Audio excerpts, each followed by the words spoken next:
and we feel like doing things even though we know that's not the right thing to do. And that's where the problem is. So that's how the first Arjuna Vishada Yoga, the first chapter, becomes a yoga also. And it is to remind us that whenever we are in problem, that means whenever we are having a samsara, samsara comes whenever we are disturbed. That is samsara. Why are we disturbed?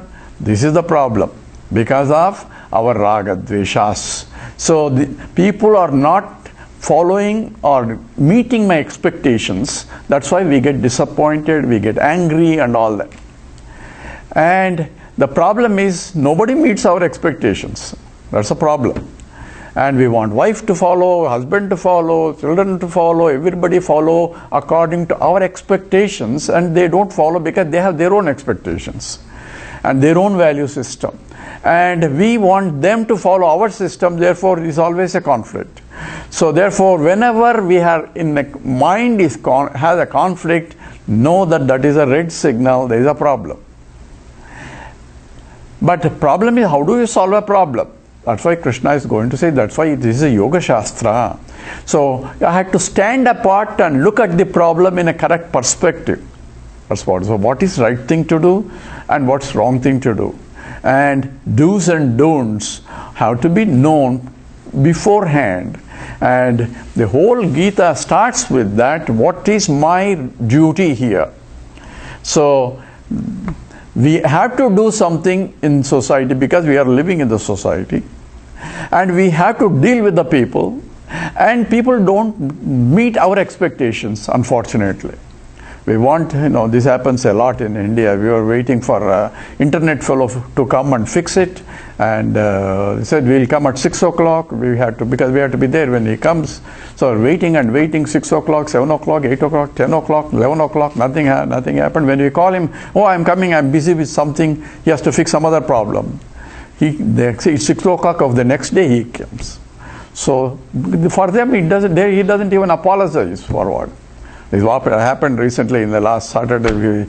There's a Tamil Sangam where we had to go in New Jersey, and the fellows have 7 o'clock as the program starts. The fellows come at 8 o'clock. They walk in. They don't even apologize.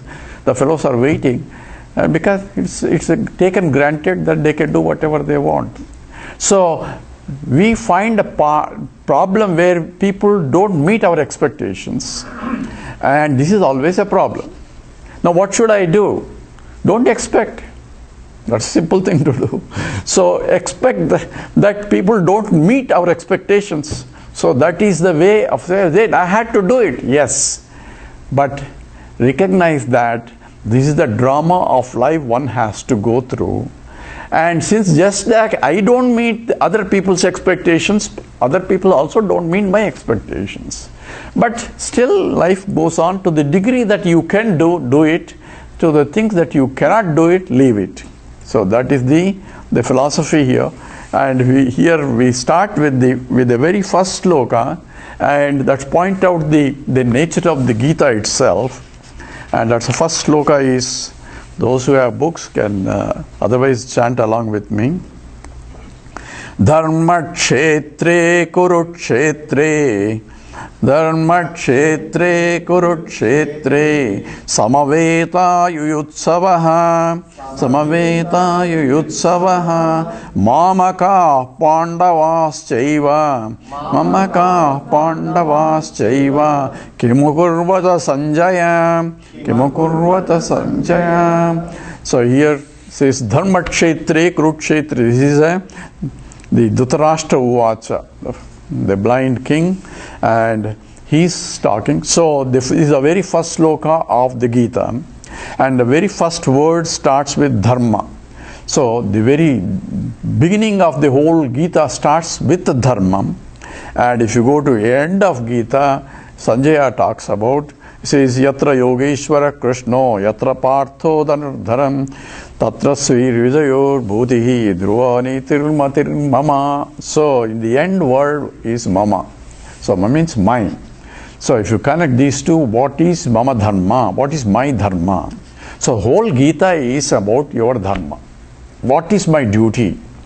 Swadharma. So Krishna talks, Swadharme nidanam sreyaha. Doing your duty is the important thing. Doing your duty, provided you can do your duty. See, that's a big problem. See, I have to take care of my children, but I have to depend on somebody else to take care of my duty. That's a problem also. That's why we face all our conflicts are other people's are not meeting because for me to do my duty, I depend on somebody else. So we'll address that slowly because this is a common problem. But here, Dharma Kshetri, that the field itself is Dharma Kshetram. Why it is Dharma Kshetram? The life itself is Dharma Kshetram. So the life field, that's what we are facing, is the field where I had to do my dharma. Why should I do my dharma? Because that what you carry on. Because what I carry on when I came into this world, it is the dharma that I brought in, that is called the karma, which is in the form of karma of a prarabdha karma, and it is the dharma that I carry on to the next life. Everything else I leave it here. So I came with nothing and I am going to go without taking anything. So this drama of life of this is mine, that is mine has no meaning only because I cannot own anything in reality. So I had to understand this problem clearly. So I came into this world not even with clothes and everything is provided like a 10-star hotel. Like nowadays every hotel have towels and soaps, everything. We don't have to carry it. In olden days we had to carry all those. So everything is provided, but you cannot take those towels. You have to leave the towels and go. So everything now 10-star, like you came into this world, mother's milk is already there available for you to take care. People are already there to take care of you. And when you leave, they make sure that you don't take it anything. A lot of people are waiting around to make sure that you are not carrying anything.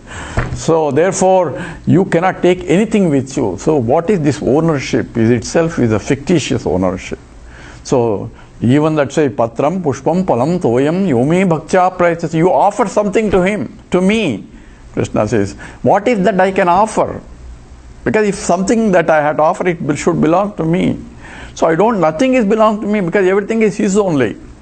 So how can I offer? That's why he said, you offer anything. All I want is I'm going to take only bhakti part, not the material, because they are mine.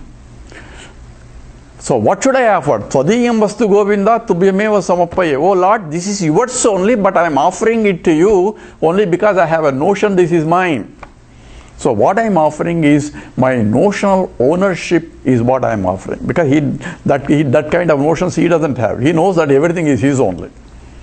So when we offer, whatever we offer, we are giving something. Oh, we are donating Chinmaya Vision. You are not donating anything. So what you got is what you are returning back in some form. So that attitude has to be understood. So if I perform the attitude, then you don't get disappointed because that becomes a dharma. So here it starts with dharma. And the one who is saying about dharma is a blind guy, Dhritarashtra, and that is evident in the very next sloka, in the sloka itself. It says, Dharma Kshetri, Kurukshetri, Samaveta, Yutsavaha. They are ready to fight in this field of dharma. And they say, Mamakaha Pandavaha. My people and that exactly knows the Mamakara and Ahankara is coming in. And that's where the problem has been defined. So it's not a Dhritarashtra's problem, it is our problem. When I say mine, automatically that's called Mamakara. And this is mine and I am this. So, I have a big house, that's mine. That big bungalow is mine. So what? So because I have big, I am also big. So now becomes identification that I am big because the building is big. Isn't it? Starting with, I am this. So all my biodata is what? I am this. But I cannot be this because I am a subject and this is an object. So there's a confusion there, right there. So even though this is an object, but identifying this is mine to start with, and I am this is a second level, that's called Ahankara. So Mamakara is this is mine. This is my body. You are hurting my body. So this is mine is starting with as called Mamakaram, and this is me. So identifying intensely with this as I am is the ahankara. Ahankara means ego. Ego is, who I am. Who am I? I am this, all this. So all the biodata is ahankara comes on. But how can I operate in the world without that? If I go to airport and say, who are you? I have to tell, this is my passport, this is me. I had to operate. I can say, I cannot stop, I am, and stop there. So, while operating for transactional purposes, I can use this, because that's the only way I had to transact, and that's the only way I can communicate people. But understanding wise, I know I am not really this. I am using this as a vehicle for transactional purposes. So this is mine, okay, because Lord has given me as a trustee of this. But as long as I am operating with this, since Lord has poured everything I have, what I have is His gift to me. So whatever I have, including this body, whatever is, because He gave this body. Why did He give me this kind of body? Because that is the kind of body that is conducive to exhaust the type of vasanas that I have. So He has to give you that kind of body, because that is the body that is what you need in order to transact in the world. Oh, I would like to have a better body. Then prepare for it so that you will get a better body. At least make this body better to the degree that's possible right now. But next time you get a better body if you have better vasanas and better this one, so that you can be in a field where a body is provided to exhaust those kind of vasanas. That's how 14 lokas are there, where the body is given in order to execute the actions in that field. If it is a Deva Loka, you get a Deva body. If it is a Patal Loka, you get that kind of body only. So whatever the body that is required in order to transact with in the environment is given to you. So God is not a tyrant to give you, you should have only this body, you should have that beautiful body for her, or beautiful body for him. Nothing like that. It is only because of my own vasanas, I am taking a particular body in a particular environment conducive to exhaust my vasanas. But what I have is prarabdha, and what I do with what I have is called purushartha, where dharma comes into picture. Purushartha start with dharma, artha, kama and moksha. And that's how the dharma is what is being pointed out here in the very first sloka of the Bhagavad Gita. And as you know, the armies are gathering to fight in the Kurukshetra, and the Arjuna asks, Senayor Vayor Madhye Radham Sthapayam Echyuta. So Arjuna asks Krishna, who is his driver, please stop this chariot in the middle, Senaror Ubhayor Madhye, in the middle of the two armies, so that I will have a good perspective of total vision. So he wants to look at the problem in totality. So there is no problem. Everybody should, before you start with any activity, you should look at the problem in a perspective to the degree that you are familiar with, or to the degree that your knowledge can permit. So you should look at the problem. But you can always stand apart at any time as you are solving, to stand apart and look at the problem. Is this solution that I am doing is the right or not? Do I have to change my course in order to reach the goal that I want? So that is a part of the human intellect. So that is what to be used also. So you see, essentially the Gita starts with, says you have to have a clear perspective of the problem that you are facing in the world. So that's for the Arjuna, and that's for that. Where Krishna is the driver, and Krishna is a symbolism of the intellect. So you have the intellect to take place where intellect has to position itself to look at the whole problem in clear perspective. Of course, here Krishna has a different role, because he wants to make sure that the purpose of his very avatara is to teach Bhagavad Gita. So therefore, he wants to make sure that Arjuna goes through samsara so that he symbolizes. So here, where Arjuna took, obviously, Ratham was stopped in front of his own grandsire and Dhritarashtra and the Guru Dronacharya. So therefore, he has attachments to them, intense attachments to the Pitamaha and his teacher.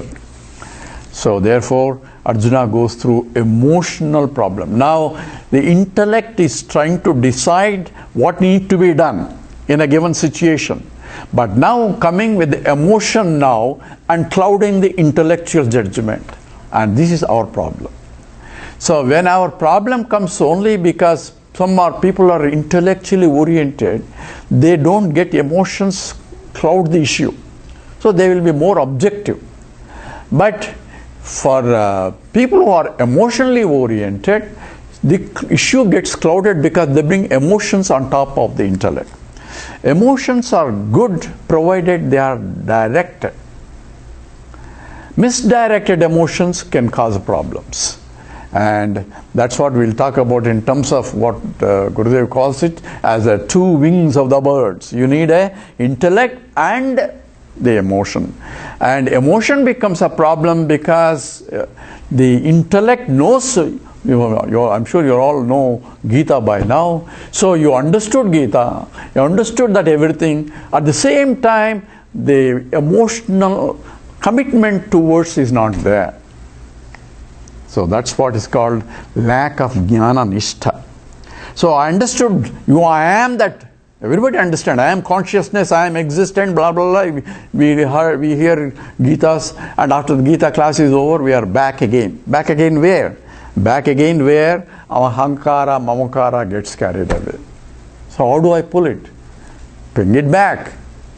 So, yato nischarita manas chanchala astiram tatastato nayam yaitatu. So whenever I recognize that my mind has gone into the emotional attachments, pull it back. Pull it back when? When I recognize that my mind has gone. Right? So the problem is what? Recognition that my mind has gone.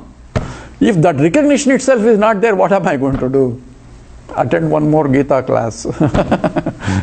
So the problem is, I'm not able to recognize that the mind has run away from the field of my inquiry, because I know I am conscious entity, but I am getting carried away with this. There is no problem with this. That is part of the Ishvara Shrishti that we will talk about. But the problem is my getting attachment as this is mine. So this is a watch. There is no problem with that. But this is my watch. Then there is a problem. Because if the watch is gone, then I am crying, oh, what happened to my watch, and agitations and all that. So when I cloud on top of Ishvara Srishti, this part of the Ishvara, because I didn't create this material, or I might have assembled if I am an engineer, but still I didn't create it. Even the assembly knowledge is also, we'll see that it comes from the Lord only. But suppose, even if I assembled, it is still not mine. It's only assembled thing that is taking products of the Lord only. But claiming that this is mine and that is his and all that, and therefore I want his also mine, that's what all the rat race is only. I want that, I want that, I want that, I want that, because I'm not happy with what I have. This is not sufficient, I want that also for my security, for my happiness and all. That's all the whole life is, right? If I'm satisfied with what I have, then I am already happy. That's what Krishna talks about in the second chapter, Pradahati yada kaman sarvan parthamanogatan atmani eva atmanatushta. He is reveling in himself by himself only because the self that he revels is recognized that I am full by myself, that I don't need to go or need this, need that for me to be happiness. So therefore, Pradahati yada kaman sarvan, all desires for I want this are gone. If it comes, okay. If it doesn't come also, it's okay. Not that he doesn't enjoy the life. In fact, he enjoys better because he has no more attachment. This is coming, beautiful. It's not coming, beautiful. So, there is in the Visishta Advaita, there is I don't remember the Alvar. So all he had is only one cloth. So it's a multi-purpose cloth. So for sleeping, he lies down on top of that's a bed. For washing and all that, he takes a bath in the river and then puts that one. And for washing and doing all that he does, one cloth he was managing. Because he has it, he has to cover it. When he goes into the public, he has to cover it. So he was like a bed sheet type. So he was using that. And Krishna thought that he doesn't need this also. So one strong wind came and the whole cloth flew away. And he was jumping with joy because now I am free. Because there is not, so cover, who covers? Like the whole sky is covering me now. So he doesn't have to do it because there is nothing else left for him. That's his problem. If Lord thinks it, he will give it if he wants. So I don't know how many people have read the Ishvara Darshanam of Swami Tapovanji.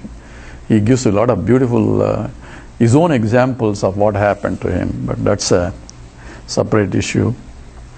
So that ownership is aspect is what I need is one thing for my sustaining the body, sustaining whatever is there, but at the same time I am ready to accept what comes in life. That's what we'll talk about, what Esthita Prajna will live later. But here, the Arjuna's problem is, when he sees that these are my teachers and my gurus and all that, this is in the 28th, Drushtvemam Swajanam Krishna Yucham Samupastitam. So he says, I am seeing, says Swajanam Krishna. Swajana means my people. I am looking at including the Ayatatis there, the guys who are Kauravas also. He includes them as my own cousins now. So minus now including everything. That's where the Mamakara is coming into picture, and he goes through emotional attachment problem. So the Ragam attachment is giving you Sokam, the crying, and we'll read 29 and 30. Please chant with me. Sidanti mama gatrani, Sidanti mama gatrani, Mukham cha parisushyati, Mukham cha parisushyati, Vepatuscha sarire me, Vepatuscha sarire me, Roma harshascha jayate, Maharshascha jayam Gandivam samsrate hasta Gandivam samsrate hasta Tvakchaiva paridahyate Tvakchaiva paridahyate Naja shaknomyavastatum Shaknomyavastatum Brahmati vacha me manaha Brahmati vacha me manaha.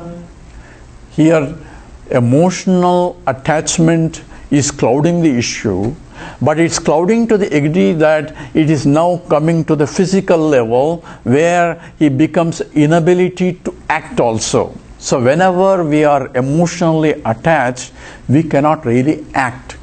So even in the operating theater, a doctor should not operate on his own daughter or his own son, even though he's an expert surgeon, because he loses the emotional discrimination of what need to be done versus the mamakara. So somebody else has to do it. Why? This is the problem. When I cloud myself with mine, Swajanam Krishna, they are my people. Therefore, that covers essentially Sidanti mama gatrani. So essentially, all my limbs are not able to function. So now physical problem has come. The mental problem has dwindled down to the physical problem. And he describes in terms of Mukham cha parisushyati, the mouth is becoming dry, not only his mouth, my mouth also is becoming dry, and Vepatuscha sarirame, so my body is shaking, Roma harshascha jayate, my hair are like a standing on there. Gandivam samstrate hastad. Gandivam hasta samstrate. The Gandivam, the bow is slipping from my hand. And Tachaiva Paridahyati, the burning sensation of whole my body itself, Naja Sakno Myavastatum. So I do not have any strength to do. So physical problem has become, the emotional problem has become at the physical level. And Brahmati Vasame Manaha. My mind is almost like in the deluded state, revolving around. So the Sanjaya comes commenting here because he sat down, obviously, can't do anything. So let's do last sloka of first chapter. Eva Muktva Arjuna Sankhe Eva Muktva Arjuna Sankhe Rathopasta Upasita Upavisata Rathopasta Upavishatu Visrujya Sasaram Chapam Visrujya Sasaram Chapam Shokasam Vigna Manasaha Shokasam Vigna Manasaha Evam Uktva. See, having said all that, because I am not able to do function anything, the Gandivam is falling down, says he sat down, Rataha Upasataha Upavishatu, he sat down. And Visrujya Sasaram Chapam, so he threw away the arrows and the bow, and Sokam Vignamanasaha, because the mind is engulfed with the Sokam. So that is this state of Arjuna. And whenever we may not get into that serious states, but we go through whenever we have a problem, emotional problem, you start that this is where the problem, Ragam and Sokam. So there is a difference between Ragam, the attachment, and love. So we get confused between these two. And what's the difference between, I say, what is wrong with attachments? Attachment clouds the issue. So Ragam, an attachment is that where you depend on other than yourself for your happiness, other than the people or the objects. So whenever I say I have an attachment to this, that means I am depending on that for my happiness. So if that is not meeting my expectations, then I am disturbed. That's what is called attachment. So whenever I am getting disturbed, that means my attachment is there. So love is different. Love is you let others to depend on you for their happiness. You don't depend on them. You are full by yourself as you are, so you don't depend on them. They are there, very good. They are not there also, it doesn't bother you. I mean, sympathy is different from attachments and you have to be sympathetic to the situations. And whatever that need to be done has to be done. My daughter is sick. Yes, I have to take care of my daughter because as a parent, it becomes my responsibility to take care of my daughter. So what need to be done? Take it to the doctor. I don't have to sit down and cry there. Nothing will happen. Crying will not solve the problem. So what need to be solved the problem? She needs a proper attention. What that attention is, if the medical attention, it has to be medically taken care. So therefore, love makes you to act properly. Whereas attachments cloud the issue and you cannot see what is right thing to do and what is wrong thing to do. That's what Arjuna's problem is. He came there to fight because he is not fighting for himself, he is fighting for dharma, justice. So justice, because he is brought up in an environment to fight for justice, because he is a Kshatriya. So, and he has been living on the taxpayers' people money to protect that dharma. And now suddenly in the middle of the war, when the army fellow, he's an army officer, he has been paid to do it, and suddenly in the middle of the war, he's conscious objector, I can't fight and all that. If he says that, we have to put him in jail. So but that's not appropriate. So it's not there. Krishna is not going to teach a violence there. What he's teaching is, you have to do your dharma. That's what dharma kshetram. And what is dharma? What is right thing to do? What is right thing to do? That's what we are growing up in our childhood on. What is my dharma? Mama dharma. So what is my dharma? in my transactions in the world inside, says Mama Dharma comes as I experience in the world itself, the life itself teaches. I do not want anyone to hurt me, right? Nobody wants to be hurt. Therefore, it becomes my dharma not to hurt anybody. I don't want anyone to insult me. I should not insult anybody. I do not want anyone to lie to me. Even notorious liar wants other people to tell him the truth, right? So, therefore, I should not lie. In fact, lying has a lot more problems, because whenever I lie, my mind, intellect knows what is right, and I am compromising against my own intellect, and mind comes into picture. It's convenient to lie. So whenever I lie, there's a divergence between the intellect and the mind, and I know it, because I know who is lying, right? Nobody has to tell me. I know that I am lying, because I know the truth. So whenever I lie, there is a divergence between the intellect and the mind, and therefore, whenever there is a divergence, and that's how Swami Chinmayanji says, the degree of the sin depends on the degree of the divergence. So Arjuna is what? Arjavam, straightforward, where the intellect and the mind are in line. And intellect may be clouded because of the emotional problem, therefore we'll see what happens later. But at the same time, whenever we get clouded, we do not know what to do. What should I do? Sit back, invoke the grace of Lord Krishna, and he give the reins to him. That means your intellect now becomes sharper. Does the prayer help?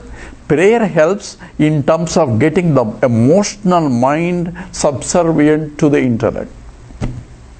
Then whatever the intellect, because the buddhimatam asmi, I am the intellect or intelligence in all intellects. Krishna says, so Krishna himself manifests through the intellect. And I know what is the right thing to do.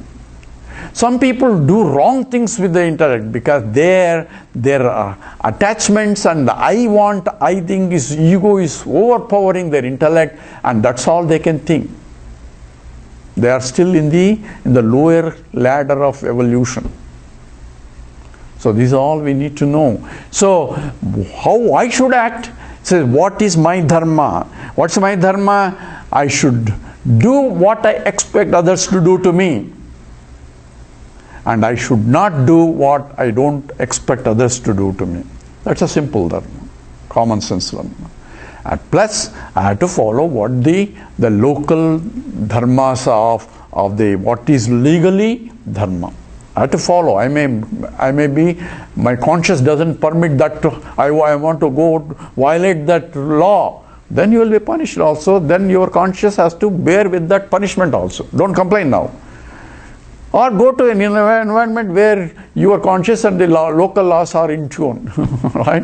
You want to live in a society where these laws, you have to follow that particular laws, because that's a law of the land. So therefore, dharma has to be understood clearly, and therefore this is the whole, what is my swadharma? What's my conscience dictates? And if I had to follow what conscience dictates, and we'll see what Swadharma also includes, how I have to include other people also. We'll see later, because there is a Samashti Dharma also comes into picture, where I am married to so many, or my family is there, even though consciously this is not right thing to do, my wife says so, or my husband says so, or somebody else says so, I have to do it. What do I do? Then do it. But before you do it, think, Lord, you put me in this, so you are also suffer with me. Of course, he is there, he says, he is also along with you. Upadrashta namanta cha bharta bhokta maheshwara. I am there in everybody's heart. Upadrashta, standing there watching you. So if you look at him, then he is there. He is there means now I am covering up with his presence, therefore he gets purified. That becomes a dharma. Because that's why Krishna also there. In the Krishna says, do what I say. Rama says, do what I do. As Krishna says, do what I say. Because the people have changed by that time, because we are coming up to the yugas have changed. And people say something and don't do it. Therefore, Krishna knows all that. He's the greatest politician, you know that. So therefore, he knows what needs to be done to establish dharma. That is the final goal. So therefore, follow the teacher. If I don't know what is the right thing to do, then follow the teacher. That is the essence of that. So the whole Gita first chapter, Arjuna Vishada Yoga, is our own recognition of Ragam, Shokam, Moham. Moham we did not go into, where he gets confused of what is right and what is wrong. Right thing is, he has come here to defend justice. Then wrong thing is, he thinks killing is bad, and he's going to tell that in the second chapter also, where he gets confused and so on and so forth. So with that, we complete the first chapter, Arjuna Vishada Yoga.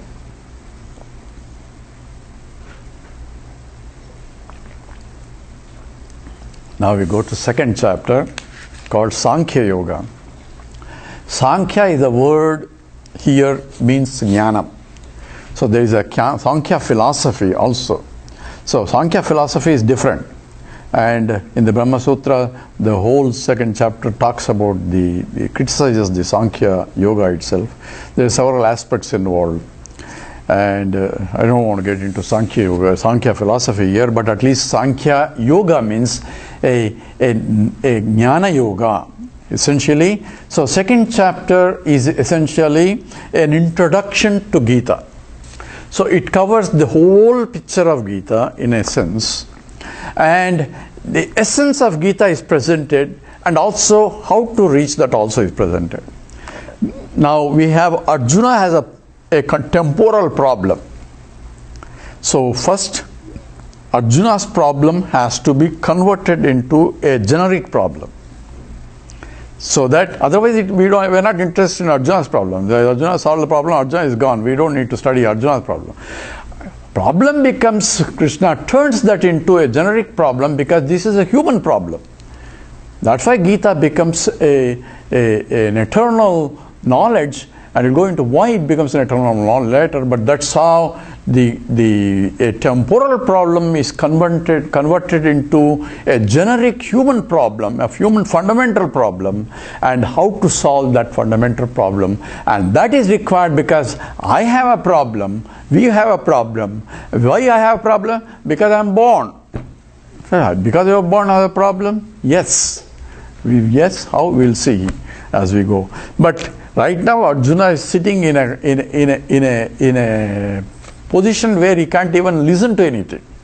So he has to be whipped up so that his intellect is ready to listen. So that's what Krishna gives you a shocking treatment in the next two slokas. And this is how a psychology of how one should address also Krishna tells us. Let's do the sloka 2 and 3 of the second chapter. Kutasva kashmalamidam vishame samupasthitam anaryajushtamasvargyam akirtikaram arjuna klaibhyam asmamagah partha naitattvayupapadyate Shudram Hridaya Daurbalyam Jaktotishta Parantapa. So here the shocking treatment he gives is Kutasva Kashmalamidam Vishame Samupasthitam. Hey Arjuna.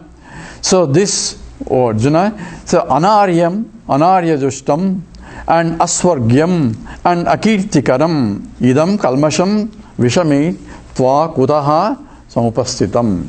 Says, where did you get this kind of attitude?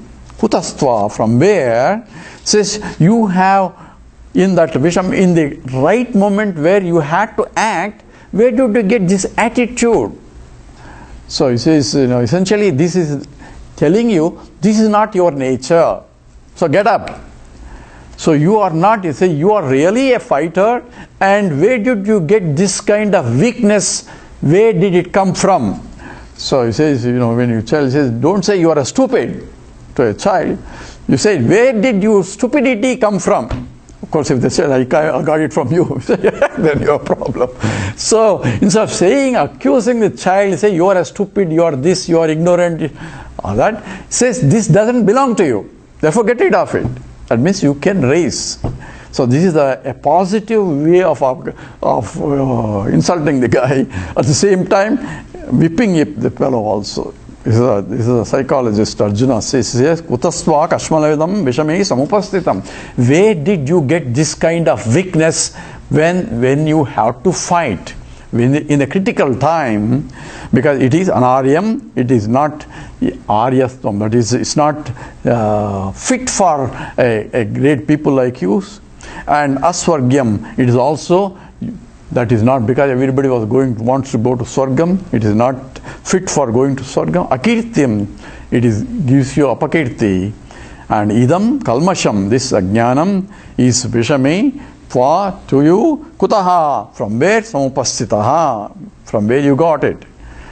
And in the next one, he gives even a bigger shock.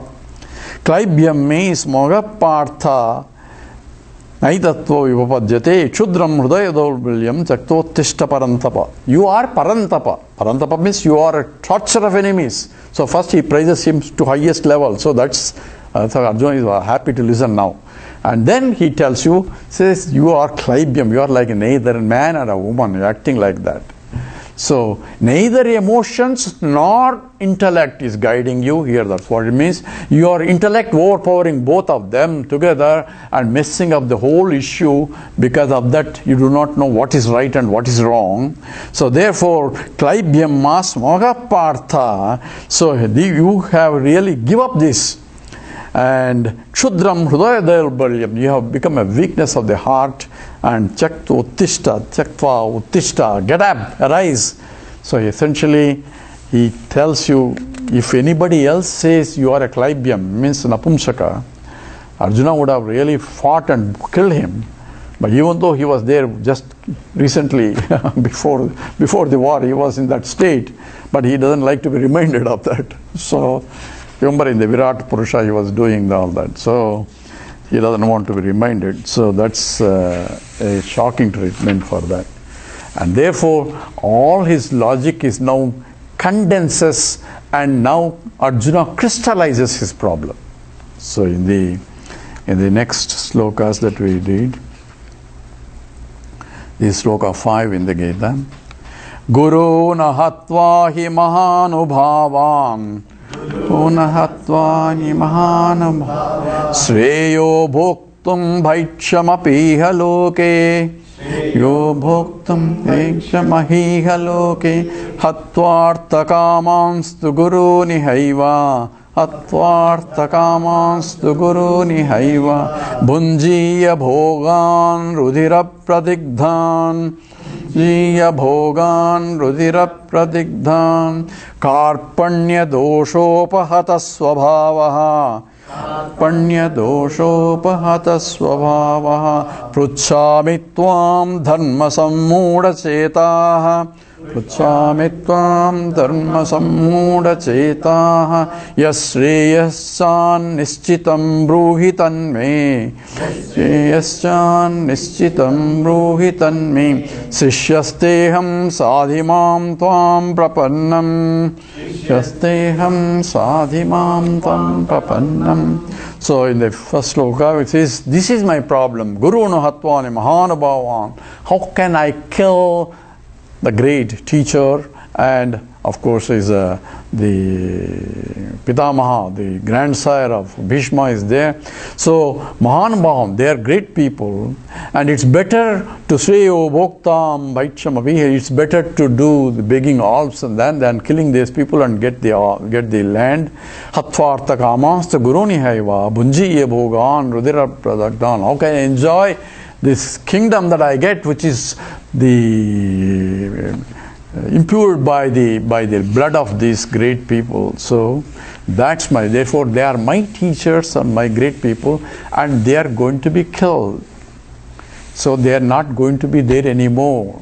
So his problem is twofold. One is the attachment, and also his problem is that he is going to be deprived of their presence after that. So therefore, loss of them. So they are, the death is the end of their life. Death is the end of their existence itself, and therefore there will not be any more existence for me to be interactive. That's one problem. And in the process, he is getting clouded of why he was there. He knew that they are going to be there. All 13 years he has prepared for it actually. And he knew that he has to fight with the teacher. He knew that at the same time, when the moment came, he lost the guts. That's where the problem is. And the next sloka where it says, Karpanya doshopahata swabhavaha. This is a sloka that's chanted and quoted very well all over. And Gita starts with this. So Karpanya doshopahata swabhav. So he is recognizing his problem now. Not only the Guru Hatva. He says, because of Karpanya dosham, Karpanya means kupanatvam, because we are not able to think properly, the miserliness of the intellect. So intellect is not able to discriminate what are the right thing to do, what's the wrong thing to do in a clear terms. And that's why it is Karpanya dosham, hatasvabhav. Because of that, it's not able to do its job. Pruchhamitvam dharma sammudha cheta. So dharma sammudha, I do not know what is right thing to do, because he gave a big lecture which we didn't go in the last chapter. He gave a big lecture of what is right and what is wrong. Completely ulta sida. That's what is called moham. Moham is delusion, makes you justify what is wrong as a right thing to do, and you can give logic also. And that's why you hear all sorts of things. This is what the right thing to do and all that you see in the logically. But what is right and what is wrong, and that is called dharmam. So there is always a dharmam, and in the dharmam is a relative. There is a higher dharmam under the higher dharmam. Oh, Rama left his wife, and that is adharmam. That's what people say. And in every stage you see these conflicts of dharmam and adharmam is there. That Buddha left his wife and child and left, right? That's not right. That is the adharmam. So this, what is dharmam and what is adharmam has to be understood clearly. There is dharmam is a hierarchy. Hierarchy means there is a higher dharmam compared to lower dharma. And what is the highest dharma? And so what is swadharma? That is the highest dharma. What is swadharma? And that's what is Sanatana Dharma. Hinduism is called Sanatana, it's not ism. That is the eternal Dharma. What is my eternal Dharma? I am, and I am not this. Because this is not my Dharma. So I have to follow my Dharma, which is Swadharma. What is my Swadharma? I am pure existent consciousness which is limitless. And that is my Dharma. How do I know that is my dharma? By claiming myself who I am first. Then you know what is your dharma. You yourself are not able to claim because you are confused between who you are right now. So that becomes the fundamental dharma. All other dharmas are relative compared to this. It becomes a paramarthika dharma. The rest becomes a vyavaharika dharma. You have to do transactionally according to in the US you have to do one side of the road. That is the dharma. If you go to Britain or India, you have to do other side of the road. That's a dharma. You have to follow the local laws. We apply that very easily, but when it comes to my own life, in terms of my attachments and emotions and all that, what is my highest dharma? Truth to myself. That becomes highest dharma. And that's what Upanishad and that's what Vedanta teaches. So why should I listen to Vedanta? We'll see that a little bit now. Karpanya doshopahata swabhavaha pruchhamitvam dharma sammudha cheta. I do not know what is right thing to do. So, because of what? Karpanya dosha, because of my intellect is not able to think properly what is right thing to do right now. So, what should I do? Take advice of the teacher. Who is a right teacher? You have to go to advice of a right teacher. You don't go to, so I don't know what is chemistry. So I am going to physics teacher. What's the use of going to physics teacher? I have to go to chemistry teacher to learn chemistry if I don't know. So I have to go appropriate teacher who can guide me in that. Right? So first is recognition of the problem. Second thing is I cannot solve the problem by myself. If I can solve the problem, I don't need a teacher. Right? If I can solve the problem, I didn't know properly, now I know what to do, then I can solve the problem myself. Then no need a teacher. And the third problem is I had to recognize a teacher who is appropriate to solve my problem. That's the third problem. And the fourth is I had to surrender myself to his wisdom. So essentially all are being pointed out in this sloka. Says Karpanya doshopahata svabhavaha pruchhami tvam dharma sammuda chetaha. Because of that I do not know what is right thing to do. Karpanya dosham, because of the karpanyam, therefore dharma sammudam. I do not know what is right and what is wrong to do. So that's why dharma kshetram starts, right? This is a field of dharma. And we are in the dharma kshetra. What is right thing to do? Everybody is doing wrong things. So I should also do. Then do not suffer. Only I have guts to go against the stream. Yeah, I may be washed out. Let it be washed out. So what? In the process, my conscience pricks in terms of I am doing what is right thing to do. I may die in the process, but I know what is right thing to do. But he will say you will never die anyway, because in the process you will be provided an environment conducive where you can go further. So that's why the Vedanta, the Bhagavad Gita and Vedanta becomes a science. In all other things are not really science. In the Maitreyi Brahmana, we did in the video audios are available. Videos are also, if you go to website and ask for, in YouTube, ask for Acharya Sadaji, you get all the talks that are there in that. So we took Maitreyi Brahman. In the introduction to Maitreya, the Shankaracharya gives you profound statements. He says, this is the real science. Other things are not really science. They are only relative sciences which are valid only up to that point. So if you say scientists are going to discover, he will never discover the absolute truth. He can only discover relative truth because he is using the tools that are objective tools. And therefore he can analyze the objectively whatever, he can go to break the atom and everything else and see what is the fundamental. He calls a God particle there. I don't know if you know the God particle. It's the smallest particle. Because that is a building particle according to him.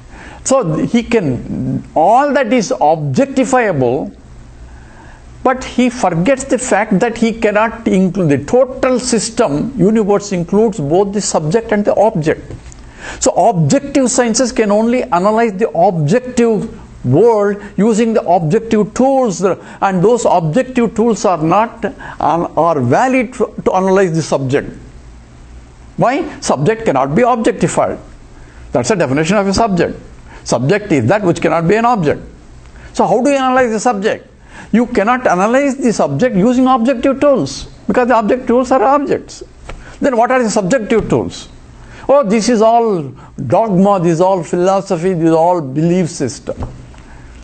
Whether the scientist is investigating what is the fundamental particle, but he doesn't realize that he is the one who is really investigating. He is the one who is changeless entity, because any other, if you go to quantum mechanics level, the very fact of investigation changes the system also. The very observation, just this observer also gets affected by the observation at that fundamental level. So therefore, the only thing that doesn't change is the observer. Observer is the one who doesn't change, because the time and space are all independent of depends on the observer, but the observer doesn't depend on the time. And that's what Vedanta talks about. For this, Vedanta alone is a science. Vedanta means, Veda means knowledge. Vedanta means the ultimate science that includes subject and object. So how can Vedanta teach something which cannot be taught? It doesn't teach you directly. It points out for you to think in the direction. So how does thinking will help you? That's what we will go through as we go through the second, third and fourth chapters. That's what how to use Vedanta in the hands of a teacher, using the words that pointing that which is beyond the words, that goes beyond the mind, but using the mind. That's essentially what the Gita as well as the Upanishads are. Okay. He says, Arjuna says, Yashreyasya nischitam bruhi tanve. So please teach me, bruhi tanve, say that which is Shreyas. So in the Kathopanishad talks about what is Shreyas and Preyas.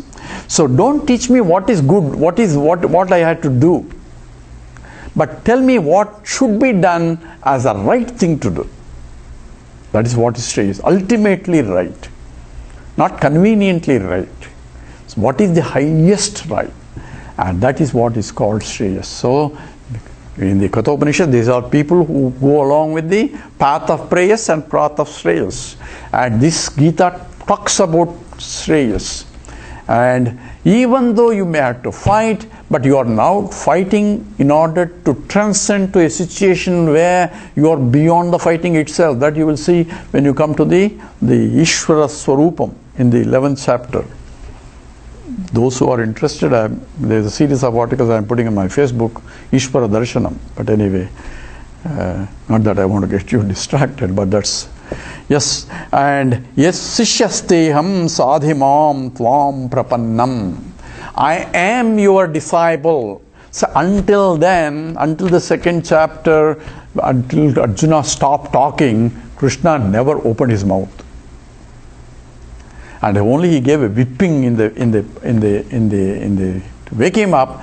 And only when Arjuna surrendered himself, that I am prapannam. Prapannam is a sharanagati. That's called the Visishtadvaita talks about.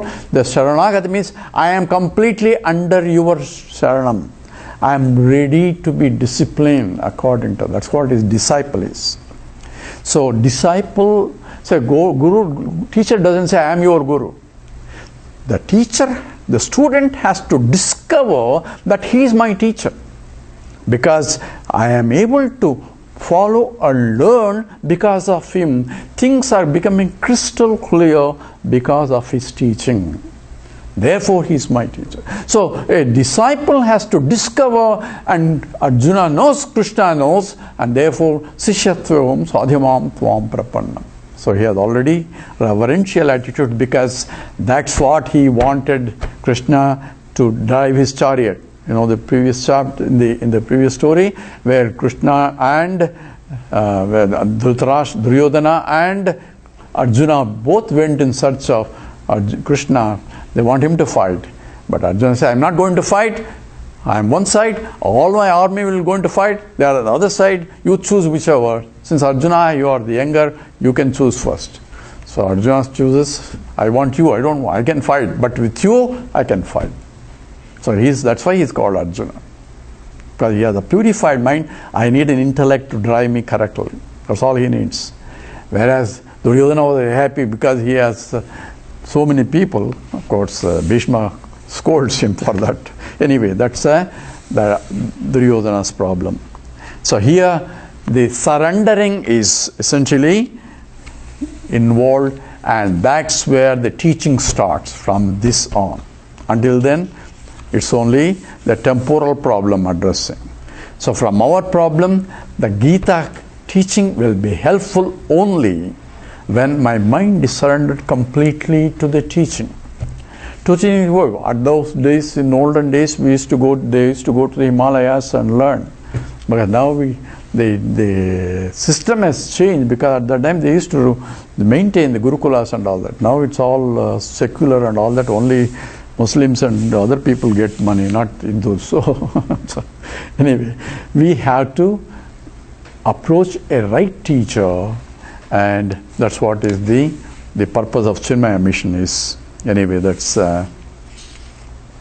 part of the vision of the Gurudev, where he said this teaching is eternal, has to be taught to everybody. So he came down with the permission of his teacher, and that's how the Sandipani Sadhanalayas and the Chinmaya mission centers and so many have come, and many people, the amount of work that is being done is mind-boggling. Particularly you will see in India, when you go to a big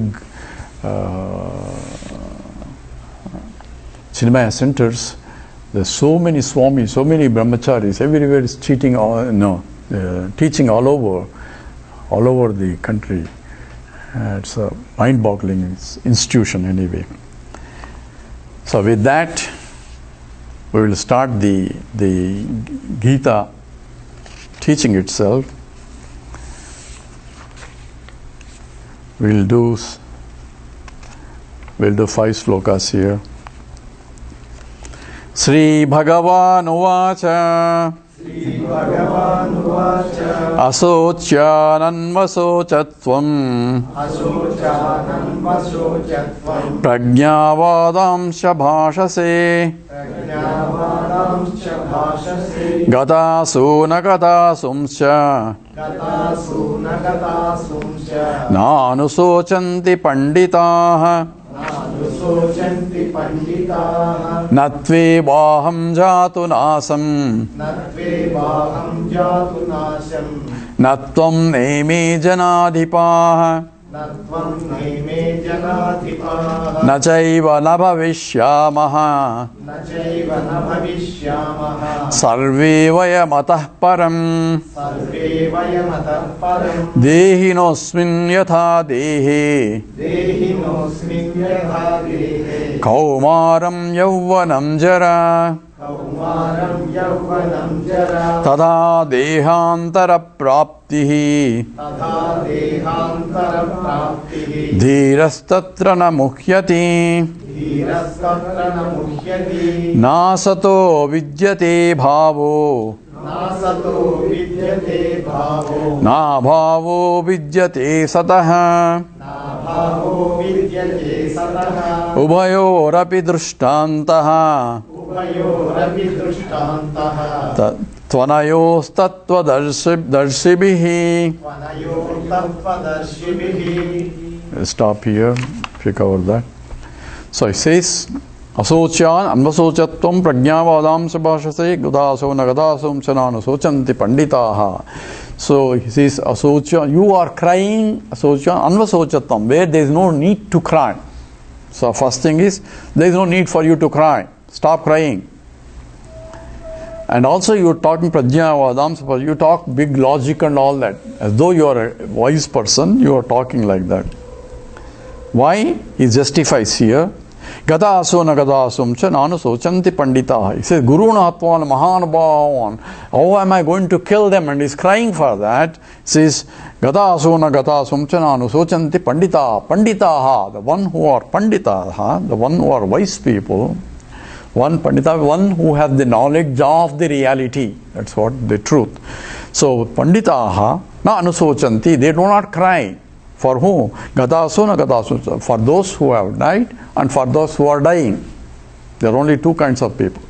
So the moment we are born, we are already going towards the death. Right? So jatasyahi dhruvo mrichu, he is going to tell that. The one who has born has to die.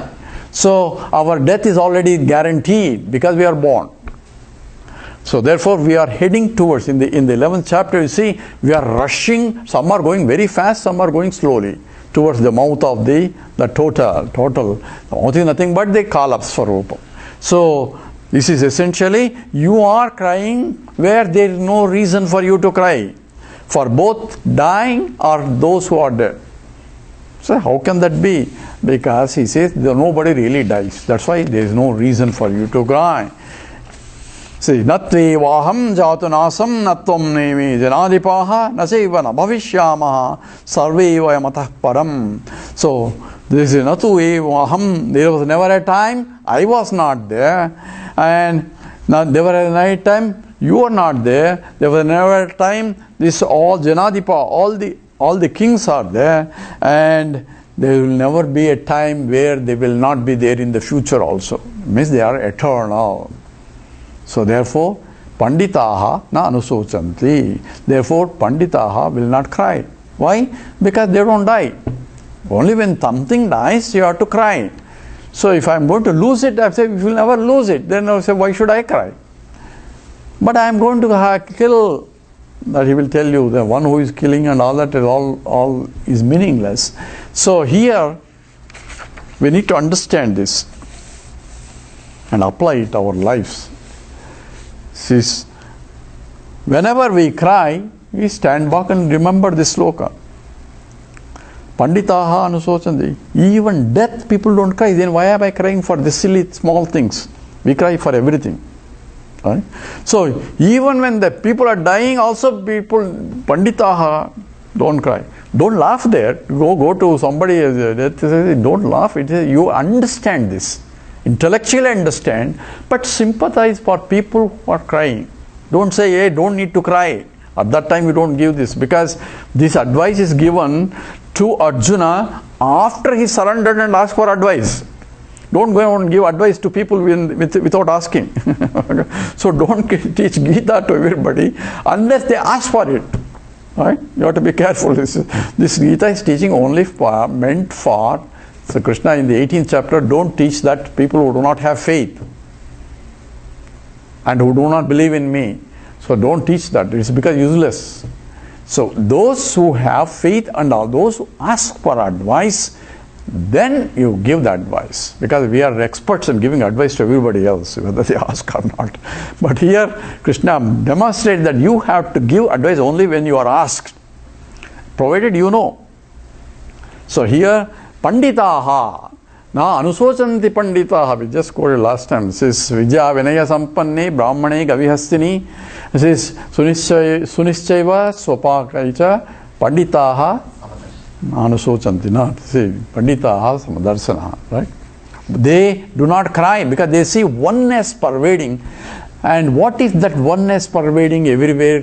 Because I see varieties. I see, whatever I see is continuously going to change, because I see.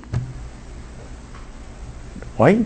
This is very interesting. The Advaita says, because you see, therefore it is not real. That's what Shankaracharya says, Drishyatva. Whereas in the other Madhva philosophy says, because you see, it is real. He said, no, because you see, it is not real. So it is unreal also. It's not unreal also, it is not real also. Why? If something is there, I can see, I can only see that are finite things. I cannot see infinite. Whatever I see is only finite things. And what is a finite things? A finite thing is that which does not have existence before and existence after. So therefore, that which has the beginning is a finite object. I don't know if it makes some sense to you. So I see a chair.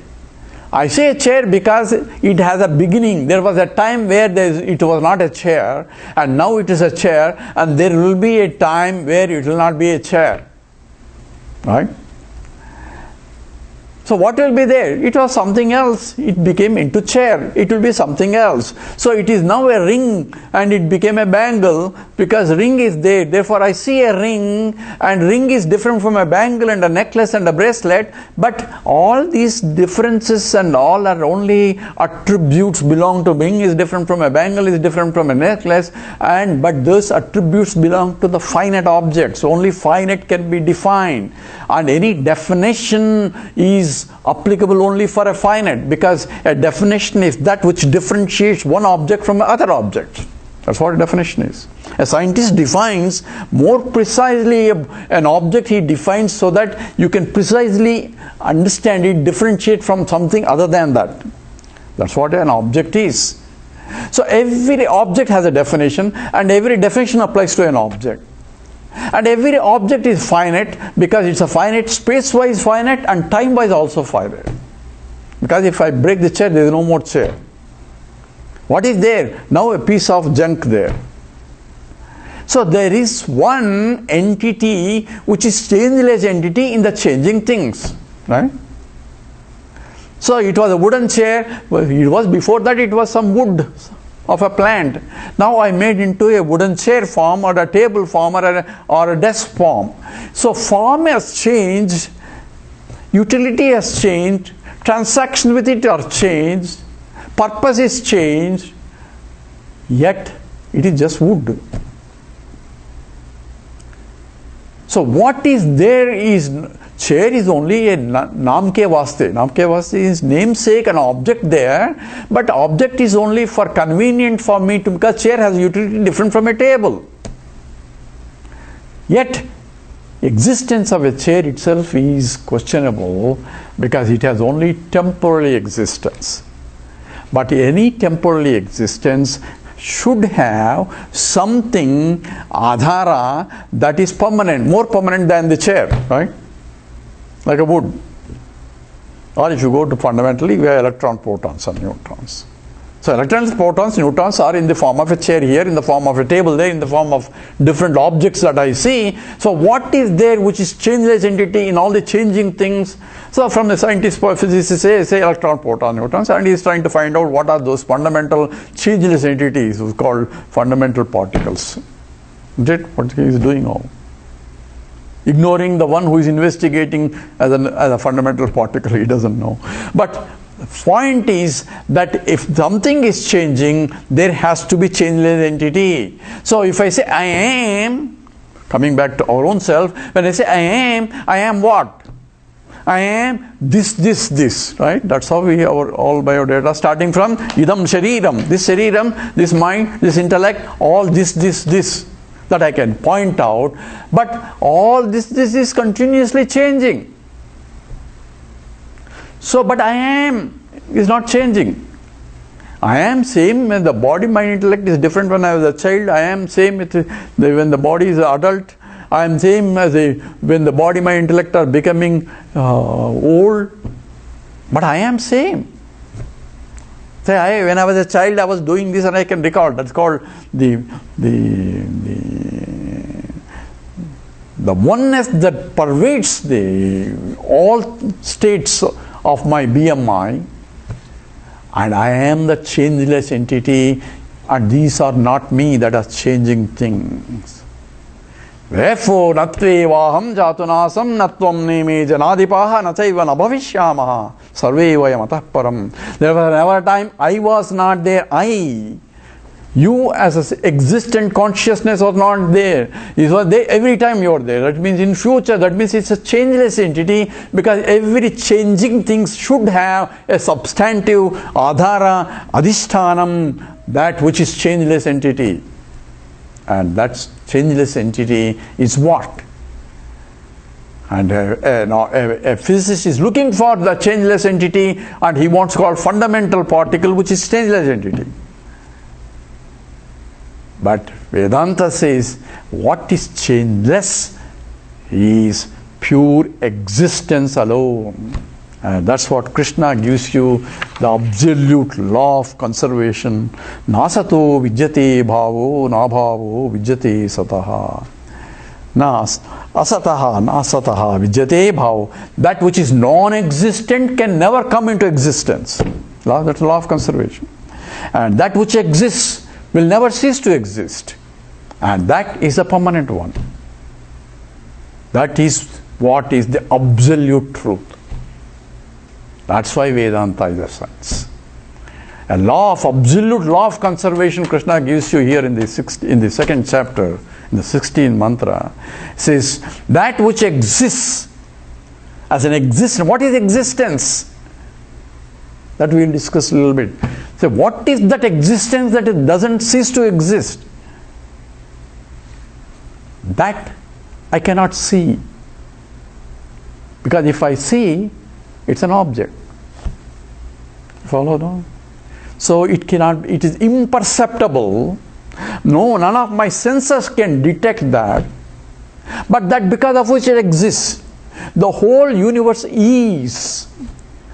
Non-existent universe I cannot see, obviously, because it's non-existent. Can you see Gaga Boo Boo here?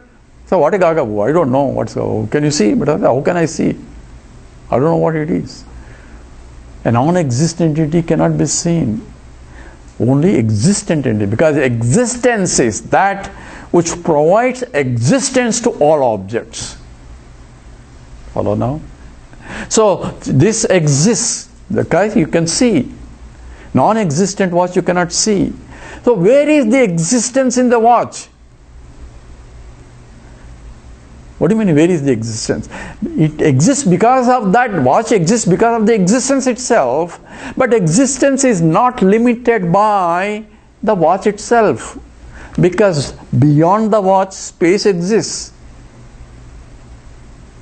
Now, existence is not a property of the watch nor the property of the space. But both exist.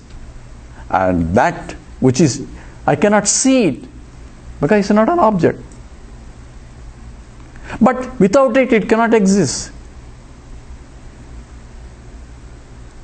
Oh, watch is forget. Do you exist? How do you know? Do you need to see yourself to know that I exist? Say, now apply this philosophy now. It's not Bhagavad Gita now. It is that, say, who is that I that exists? And I am conscious entity. I cannot see consciousness. I am conscious of everything else, including my own existence also. Well, I know I exist. Even if the whole universe say you don't exist, you know you exist. Because you are self-conscious entity. I don't need someone to tell me you exist, therefore I exist. I don't need even Vedanta to tell me that I exist. Vedanta is useful only because I exist. Vedanta is useful only because I am conscious entity. It cannot teach to unconscious entities. Therefore, I had to have a clear understanding who is that I am, that is existent entity, and taking what I am not as I am and suffering as a consequence of that. That's why Panditaha anusochanti. Follow the problem. So whenever I am crying, whenever I have a problem, remember Panditaha anusochanti gata asuna gata asuncha. There is never all the problems you thought 5 years ago, you thought all those problems were there. Now looking back, all are gone. Nothing of really, oh, I have to bring this and I have to take care of that. Now child is taking care of another child. Unless you want to hold on to him and not move, are able to make him move whatever he wants. See, all my attachments and all that, leave it. You have done your part. Your responsibility to the Lord, because you have provided the Father. You do fatherly duty. Once they have become, your responsibility is over. Same way, because all these things that are temporal problems have become magnified as a permanent problem, and we are suffering just as Arjuna was suffering. Therefore, na anusochanti pandita. So I want to be like a pandit. The one who has, panda means the knowledge of the absolute truth. And what is the knowledge of the absolute? The whole Gita is going to talk about it. So the second chapter of Gita starts with Arjuna Sharanagati, then starts the Jnana Yoga, that's what we're doing it. Then he introduced the Karma Yoga. Then he also talks about what is the moksha, liberation. All that is covered in the second chapter. And we will cover as much, because we go into more details of Karma Yoga and part by part again in the other chapters. So we give the introduction part of it, and to the degree that is required for us to grasp the truth. We are not interested in covering some Bhagavad Gita. We are interested in what is that which Krishna is trying to point out through Arjuna to us. So because Sarvo Upanishado Gavo Dogda Gopalanandana is milking the essence of all the Upanishads and giving it us. And that we need to find out. So with that we'll stop here, and we need to pack everything before next class starts. I don't know where it is. It's at 11. It's moved to 11? 10:30, right? 11 is 10:30. Okay, let's do. Om Purnamada Purnamidam Purnat Purnamudachyate Purnasya Purnamadaya Purnameva Vasishyate. Om Shanti Shanti Shanti. Harihi Om Sri Gurubhyo Namaha. Harihi Om. We try to dismantle things quickly so that we should get out. We started classes on early Dakshinamurti Stotram before the regular class. First time everybody came, second time people start slacking off. Third time I was the only one. Then I said I finished the text. Okay, there's no need. So when did you do it? When you were not there, I finished it. So we'll wait until 9 and we'll finish Bhagavad Gita.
Hari Om.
Okay, I think my clock says 9 o'clock. Let's start with the prayer.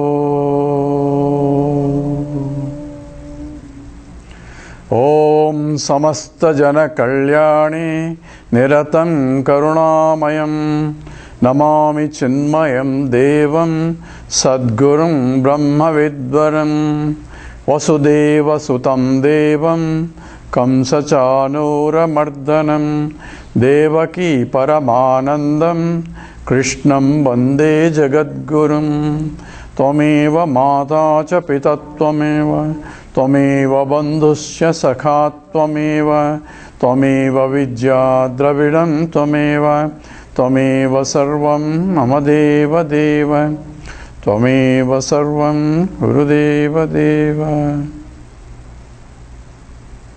Hari Om. Start, right? So we're doing the GitaNavaneetam and started with the introduction last time, a general introduction. And Gita is studied as both as a Yoga Shastra and Brahma Vidya that we talked about. And Yoga Shastra is trying to gain the absolute knowledge that is being pointed out as a Brahma Vidya. Brahman means infinite, and Brahma Vidya starts or indicating of the totality, and that's being pointed out, which is infiniteness itself. And start with the first chapter, which is Arjuna Vishada Yogam. So Arjuna Vishada Yogam means it is a crying of Arjuna, and it is a yoga. So how can crying be a yoga? So always the question of everything from second chapter on, it can be yoga. But how can the first chapter? First chapter is an introduction of the situation where the emphasis is on terms of how a ragam means anuragam, the attachment, can lead to sokam.